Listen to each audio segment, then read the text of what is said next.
A palavra do Senhor, dos nossos 66 livros, que é o compêndio das Sagradas Escrituras, tem uma única mensagem: a salvação do pecador. Desde o momento do Éden, da queda do homem, desde o momento que o pecado entrou na raça humana e todos pecaram e estão destituídos da glória de Deus, a palavra de Deus sempre aponta para uma única mensagem: a salvação dos eleitos de Deus. Mas esta salvação dos eleitos de Deus está diante da graça que nós não merecemos, mas que recebemos da dadivosa mão do nosso Salvador, Jesus Cristo. Ele comprou a sua vida, ele comprou cada um de nós. Teve um alto preço, e esse alto preço foi, de fato, Deus revelando o seu amor na pessoa gloriosa do seu Filho amado, Jesus Cristo. Mas a palavra de Deus, que aponta para o Salvador, que aponta para esse Redentor, esse Deus ressurreto, é este Senhor e Salvador que espera da sua noiva, da sua igreja, enquanto Ele preserva nesta vida, que viva esta igreja de conformidade às suas sagradas escrituras. E neste primeiro momento deste ano de 2024, quero convidar o irmão para nós refletirmos como nós viveremos este ano de 2024. O que é que Deus espera da minha vida, da sua vida? O Senhor preparou o seu coração, o Senhor preparou a sua vida para estar conosco nesta noite, para que eu e você sejamos assim edificados na palavra de Deus. Abra sua Bíblia na Epístola de Paulo aos Tessalonicenses, capítulo 5. Tessalonicenses, capítulo 5, a primeira epístola de Paulo aos Tessalonicenses, capítulo 5.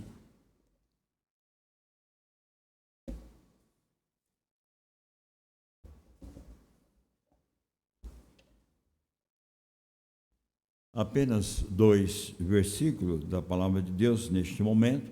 Faremos a leitura em outro momento da exposição da palavra nas Sagradas Escrituras. 1 Tessalonicenses, capítulo 5, versículo 23 e 24. Versículo 23 e 24. Primeira carta de Paulo aos Tessalonicenses, 5, 23 e 24. Eu quero convidar a igreja que leia comigo esses 2 versículos das Sagradas Escrituras. Se há um visitante perto de você que não tem a Bíblia, estenda para que ele possa ler com você a palavra do Senhor. Vamos então ler esses 2 versículos. Leiamos. O mesmo Deus da paz vos santifique em tudo, e o vosso espírito, alma e corpo sejam conservados íntegros, irrepreensíveis na vinda de nosso Senhor Jesus Cristo. Fiel é que vos chama, o qual também o fará. Sobre a meditação desses 2 versículos, eu quero compartilhar com a igreja sobre o tema: consagrando nossa vida ao Senhor. Consagrando nossas vidas ao Senhor. Irmãos, todos aqueles que são nascidos de Deus devem viver as suas vidas consagradas ao Senhor. Não existe uma caminhada com Deus que não seja uma caminhada de santidade a Deus. Em nenhum momento Deus chama o seu eleito, o seu escolhido, para viver contra os princípios da Sagrada Escritura. Então, quando Ele escolhe os seus eleitos, quando Ele chama aqueles que são nascidos de Deus, a sua vida, a minha vida, tem que estar de conformidade as Sagradas Escrituras. Mas, irmãos, é uma realidade que às vezes acontece no caminhar da nossa vida cristã. Os anos vão passando e nós vamos perguntando ao nosso coração e, de repente, até fazemos esta colocação a outras pessoas. Por exemplo, o ano termina e começa um novo ano e Jesus não volta. Termina um ano, volta o outro ano, novo ano, e Jesus não volta. Será que ele voltará mesmo? Talvez é uma dúvida de alguns outros na sua fé. Será que isso é real, é verdadeiro? Será que, de fato, o que o Senhor escreveu na sua palavra vai acontecer?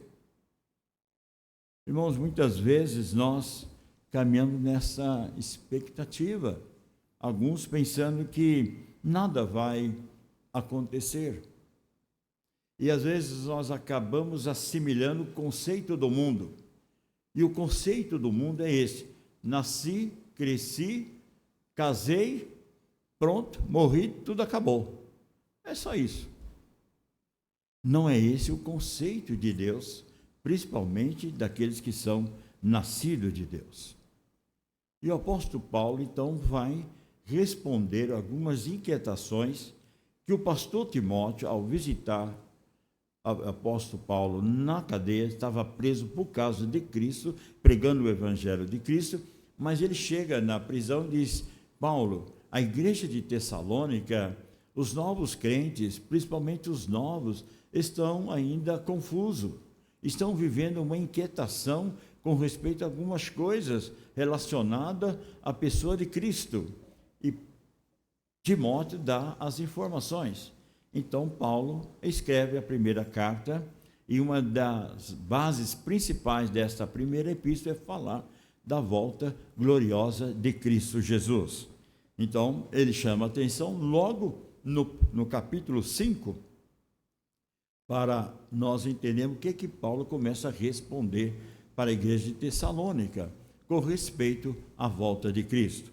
E no capítulo 5, ele diz, logo no versículo 1 a 4, as seguintes palavras que você deve estar atento aí. Diz assim: irmãos, relativamente aos tempos e às épocas, não há necessidade que eu vos escreva.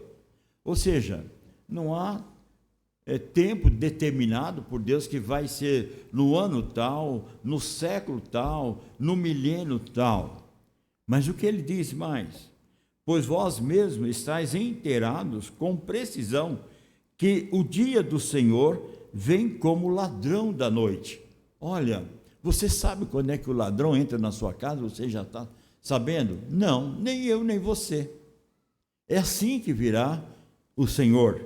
Diz mais: quando andarem dizendo paz e segurança, eis que lhes sobrevirá repentina destruição, como vêm as dores de parto a quem está para dar luz, e de nenhum modo escaparão. Ou seja, a mulher está grávida, está feliz, está ali, nos seus últimos dias, tranquila, de repente há um clamor, há um grito, há um desespero: chegou, chegou. Assim será também a vinda do homem. No verso 4, então ele diz: mas vós, irmãos, não estáis em trevas, para que esse dia, como ladrão, vos apanhe de surpresa. Então, irmãos, diante da nossa vida cristã, nós precisamos estar atentos de que o Senhor virá sim, ele voltará, ele virá buscar a sua igreja. Não vai deixar de acontecer isso na caminhada da nossa vida cristã. Quando o apóstolo Pedro, na sua segunda carta, ele vai também dizer como será a vinda do Filho do Homem. Na sua segunda carta de Pedro, no capítulo 3, verso 8 a 10, ele vai, agora Pedro, não Paulo agora, mas Pedro dizendo aos irmãos da dispersão as seguintes palavras. Diz Pedro, então, na segunda carta, capítulo 3, verso 8 a 10. Há, todavia, uma coisa, amados, que não deveis esquecer que para o Senhor um dia é como 1000 anos, e 1000 anos como um dia. Não retarda o Senhor a sua promessa, como alguns a julgam demorada. Pelo contrário, ele é longânimo para convosco, não querendo que nenhum pereça, senão que todos cheguem ao arrependimento. Veja que Pedro diz, assim como foi a palavra de Paulo à igreja de Tessalônica. Virá, entretanto, como ladrão o dia do Senhor, no qual os céus passarão com estrepitoso estrondo, e os elementos se desfarão abrasados, também a terra e as obras que nela existem serão atingidas. Irmãos, que dia maravilhoso esse dia será. Mas até a volta de Jesus, até esse dia glorioso, o que é que Paulo está dizendo para a igreja de Tessalônica?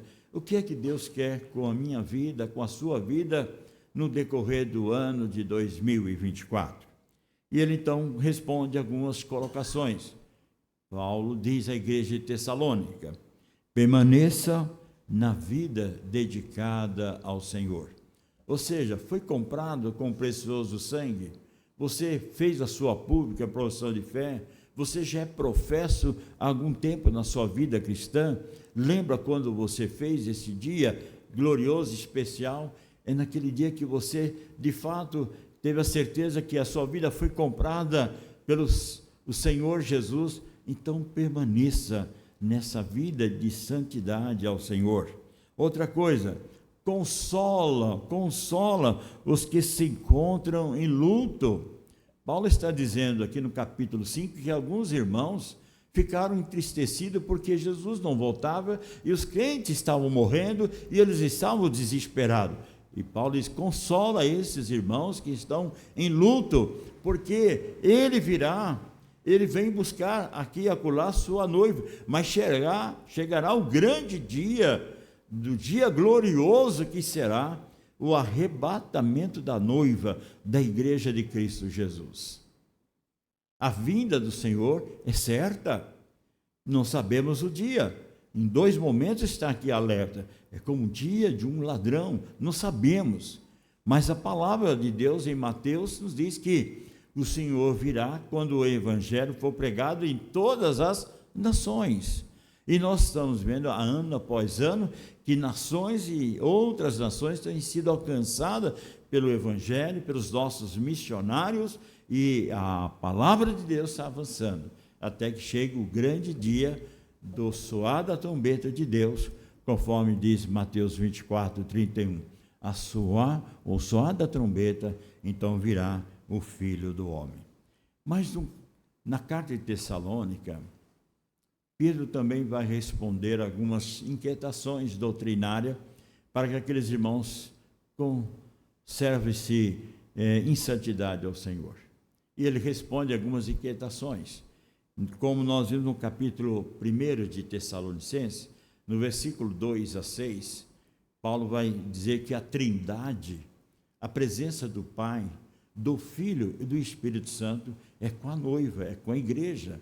Ele diz que a igreja de Tessalônica era assistida pela divindade de Deus na pessoa da Trindade, e ele começa saudando a igreja na pessoa do Pai, do Filho e do Espírito Santo, dizendo a essa igreja que ela foi alcançada por esse amor eterno, o amor que nasceu no coração do Pai, que se revelou numa obra voluntária e espontânea de Cristo Jesus, mas que a igreja agora, salva em Cristo, tem a presença do Espírito Santo de Deus que habita no nosso coração, que habita na igreja, para que nós sejamos sustentados nessa vida de santidade ao Senhor. O apóstolo Paulo também vai dizer no capítulo 2 da primeira carta, vai falar sobre a natureza da palavra de Deus. Ele vai dizer que a Sagrada Escritura é palavra de Deus, não é palavra de homem. Diz o verso 13, quando Paulo está exortando a igreja, e diz assim: entretanto, devemos sempre dar graças a Deus por vós, a irmãos amados pelo Senhor, porque Deus vos escolheu desde o princípio para a salvação, pela santificação do Espírito e fé na verdade. Ou seja, esta palavra de Deus alcançou de forma a igreja, o povo de Deus. Um dia esta palavra veio ao meu coração e ao seu coração. Alguém falou de Jesus, ou quem sabe o pai, a mãe, ou alguém do trabalho, não importa, mas este evangelho alcançou o seu coração. Portanto, nós precisamos estar atentos a isto. E Paulo, então, fala da vinda gloriosa do Senhor Jesus. Agora, irmãos, o que é que Deus espera, então, nesta caminhada até a vinda do Senhor Jesus? Nós temos um novo ano. E o que é que esse novo ano representa para a sua vida e para a minha vida? Eu posso dizer que eu peço a misericórdia de Deus, que esta graça que eu recebi de Deus, que o Senhor me sustenta, que o Senhor me dê sabedoria, que o Senhor me dê compreensão das suas verdades, para poder caminhar de conformidade à sua lei. Nós temos nossos projetos, irmãos, não podemos deixar de acreditar nisso. Há um projeto, seu último ano da faculdade, ou seu primeiro ano da faculdade, ou seu último ano escolar, seu novo emprego, sua nova oportunidade de trabalho, novos projetos, novos sonhos. Tudo está diante de você no caminhar deste ano, mas nós não podemos esquecer, irmãos, que de tudo isso que está diante de nós, que nós devemos estar com as nossas vidas consagradas ao Senhor, em tudo, em tudo. Portanto, essa epístola nos chama que a consagração que Deus faz não é de forma parcial na minha vida ou na sua vida, é tudo. Não existe algo assim, este é de Deus e este não é. Isso pertence a Deus, mas isso aqui não pertence. Tudo é do Senhor. No momento que nós cremos que Jesus Cristo é o nosso Salvador, nós cremos que Ele é o Senhor da nossa vida. Ele é o nosso Deus soberano. Aquele que rege a história, mas que cuida de forma extraordinária a vida dos seus eleitos e a sua igreja. Por isso, consagrando a nossa vida ao Senhor, é isso que Paulo deixa no final dessa carta. Essa oração final é o fechamento dessa epístola, pedindo à igreja de Tessalônica que compreenda isto na trajetória da vida cristã. Ele voltará. É isso que Deus espera de nós como família Monte Sião. Passaram 50 anos, nós falamos da volta de Jesus desde o primeiro ano da história desta igreja, em 1973 para 74, quando ela fez seu primeiro ano. Ali durante aquele ano todo, não deixou de alguém pregar sobre a volta de Jesus. E a volta de Jesus aconteceu. Desde aquele ano até agora, muitos irmãos nossos estão na glória. Muitos irmãos que sentavam nesses bancos, o Senhor já chamou para a sua eternidade, para a sua glória. Então, vai acontecer isso comigo e com você, mas o grande dia virá. E esse dia, quem sabe? Ou eu, ou você, os nossos filhos, os nossos netos, vão presenciar esse dia glorioso, quando o céu se descortinar, as milícias celestiais vier tocando com as suas trombetas, anunciando a vinda do Rei da Glória. Mas até lá, irmãos, o que é que Deus então espera de nós? Em especial, se o Senhor nos permitir, se é da sua vontade soberana, a nossa caminhada de 2024. O que é que Ele espera de nós? 3 coisas. Primeiro, que a nossa consagração da nossa vida ao Senhor, reconheçamos que Deus é a fonte de todos os bens espirituais e materiais.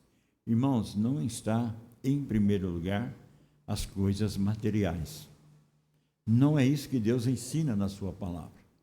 Ele ensina que é a minha vida, a sua vida, que está no primeiro plano de Deus. Todos os nossos projetos no campo espiritual, Ele espera que seja a prioridade. Primeiro lugar, a consagração do nosso ser, a dedicação da nossa vida para a obra do Senhor, a disposição de colocarmos em prática os nossos dons e talentos ao serviço do Senhor, porque foi de graça, tão somente de graça, que eu e você recebemos das dadivosas mãos do nosso Deus o presente da vida eterna. Então Ele espera que eu e você, de graça, façamos aquilo que Ele deseja no nosso coração, a nossa vida, a nossa consagração.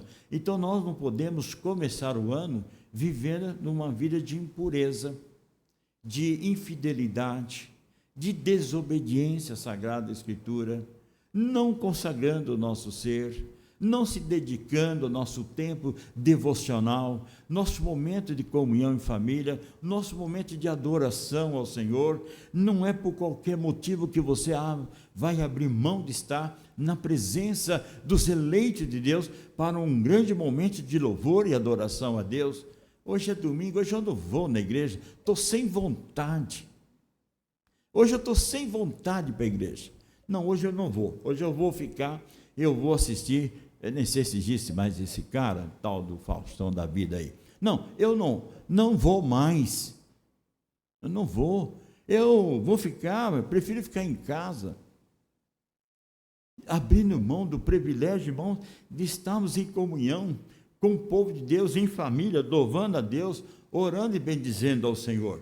Oportunidade que pode ser única na minha vida e na sua vida.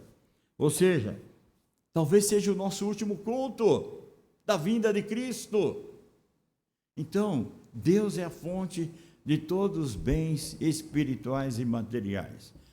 Quando eu compreendo isso, que Deus está em primeiro lugar da nossa vida, ou das nossas caminhadas da vida cristã, então eu sei que as demais coisas Ele vai acrescentar. Não é isso que o Senhor ensina no Sermão do Monte? Ele diz que não andeis ansiosos com as coisas desta vida, mas Ele diz, buscai o reino de Deus e a sua justiça, e as demais coisas vos serão acrescentadas, para que haja a consagração da nossa vida espiritual e que redunda em bênção, tanto espirituais e materiais. Nós precisamos lembrar de que a nossa vida diariamente é uma grande luta contra as trevas do pecado. E Paulo diz em Efésios capítulo 4 a seguinte verdade. Irmãos, diz assim, Efésios 4, 22, no sentido de que, quanto ao trato passado, vos despojeis do velho homem, que se corrompe segundo as concupiscências do engano, e vos renoveis no espírito do vosso entendimento, isto é, e vos revistais do novo homem, criado segundo Deus, em justiça, retidão e procedente da verdade. É isso que Deus espera da sua igreja, do seu povo, dos eleitos de Deus, que nessa caminhada da vida cristã haja essa disposição de estarmos vivendo uma vida de santidade. O velho homem não pode trabalhar conosco logo no começo do ano, ou seja, iniciarmos nosso ano descompromissado com as coisas do reino de Deus. Pelo contrário, nosso coração inflamado, porque Deus nos concedeu uma bênção na virada do ano. Estamos juntos aqui, colhendo os frutos da obra missionária dessa igreja, novos eleitos, novos irmãos, novos crentes na família da fé, e Deus tem usado a igreja, usado cada um de nós. Então, a nossa consagração da nossa vida a Deus nos leva a esse entendimento que Deus é o autor, é a fonte de todas as bênçãos pessoais, familiar e como igreja do Senhor. Mas, irmãos, para sermos cercados de todas essas bênçãos, o que é que o Senhor requer da minha vida, da nossa vida? Santidade, santidade, santidade. Em Hebreus capítulo 12, verso 14, diz que ninguém virá a Deus se não for pela vida de santidade. Não é na nossa vida imoral ou incapaz nas coisas relacionadas a Deus, vivendo de forma relaxadamente, que o céu é real. Não será.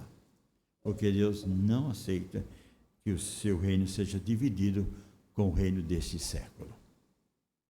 Mas a segunda verdade que nós encontramos nesta palavra de Paulo à igreja de Tessalônica, o Deus que santifica em tudo, ele diz também que é um Deus que quer que conservemos de fato íntegros para Deus. Integridade para Deus. Irmãos, que coisa maravilhosa, a igreja seja uma igreja que compreende que não é parcial, é integridade da nossa vida cristã. A evidência da nossa vida cristã não vem alguém desabonar a nossa vida cristã, apontar para a sua vida ou para a minha vida e dizer, esse é crente? Não acredito. Eu não acredito que este jovem, ou esta moça, ou este senhor, essa senhora, é crente. O que ele faz? O que ela faz?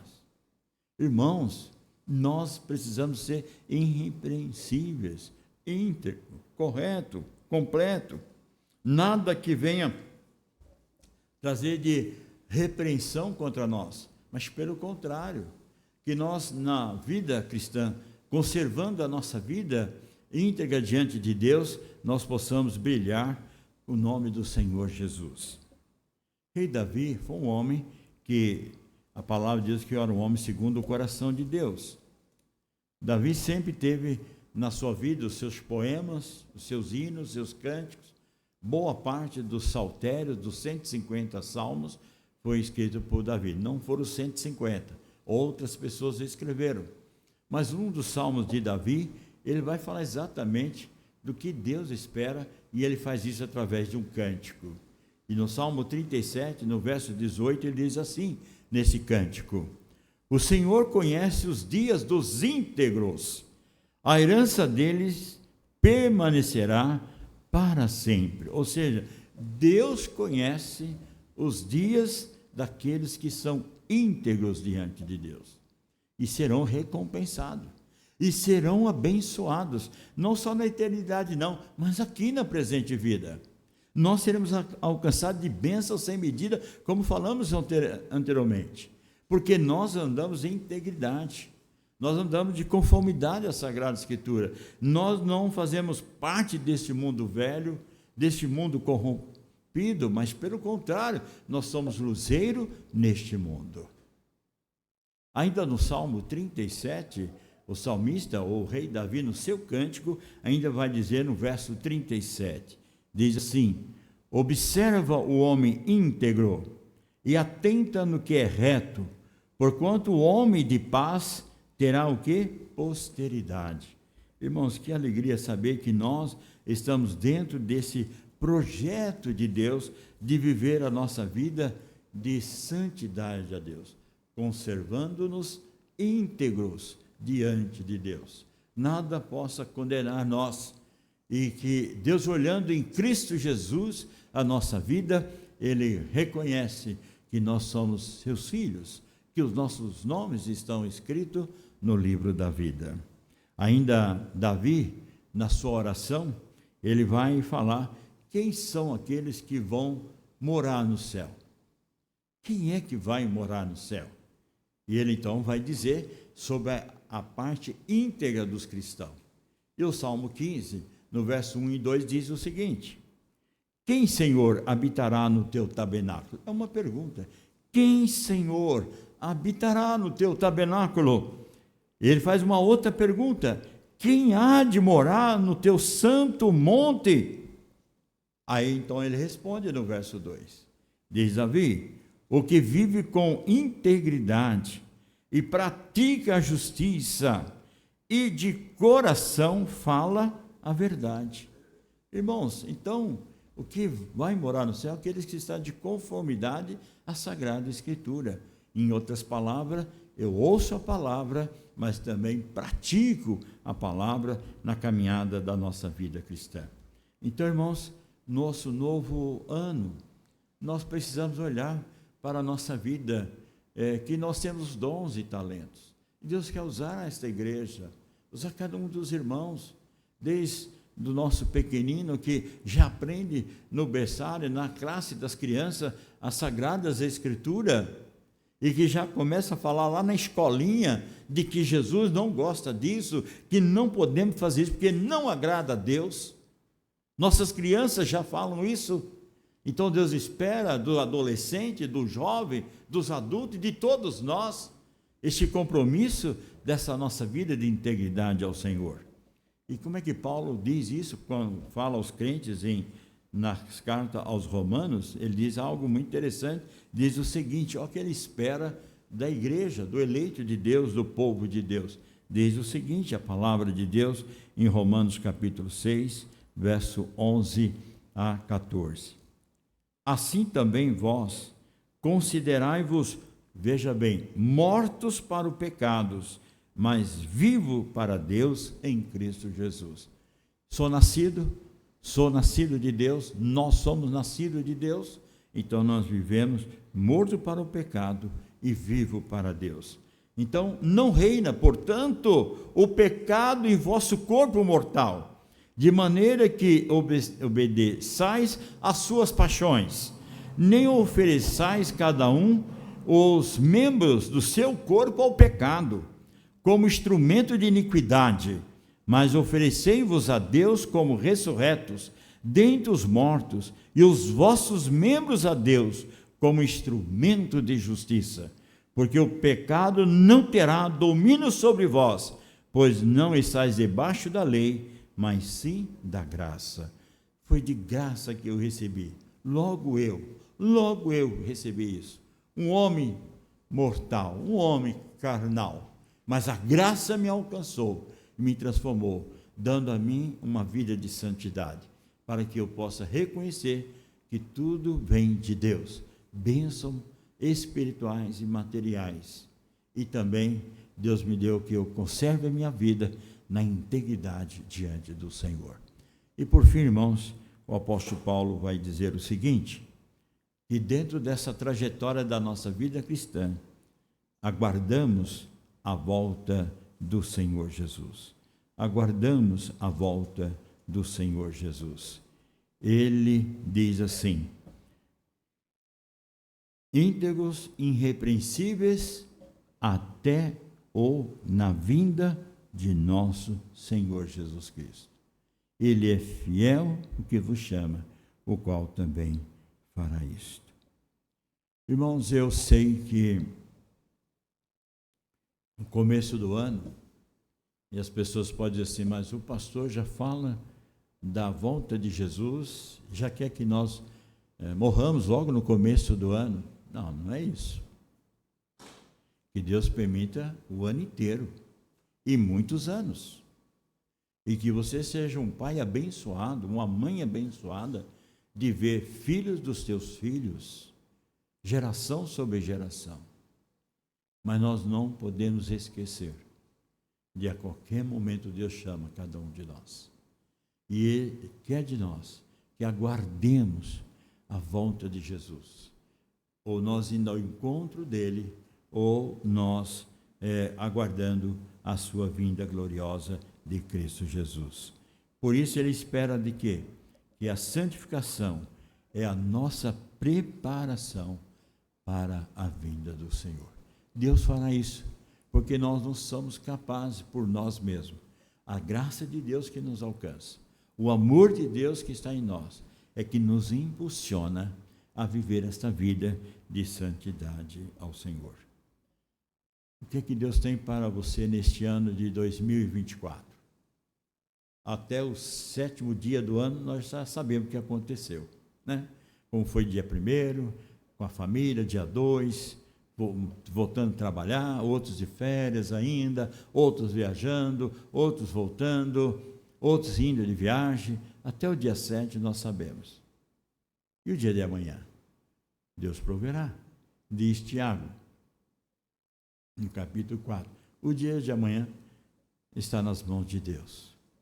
Mas se Ele quiser e preservar as nossas vidas, não só amanhã, mês de janeiro, até dezembro de 2024, ou até quando Ele quiser, vivamos, irmãos, a nossa vida de santidade ao Senhor, consagrando as nossas vidas ao Senhor. E consagrando como? Olha para você agora, no primeiro domingo do Senhor. O que você está fazendo com os seus talentos? O que é que você está fazendo com os dons que Deus entregou nas suas mãos? Você está enterrando? Você está deixando de lado?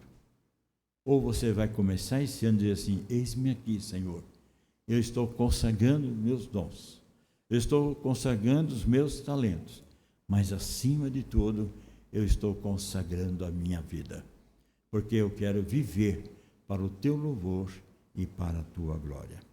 Então, amados irmãos, recebemos as bênçãos espirituais e materiais, conservemos, irmãos, as nossas vidas íntegras diante de Deus e aguardemos, irmãos, como igreja do Senhor, a volta do Salvador.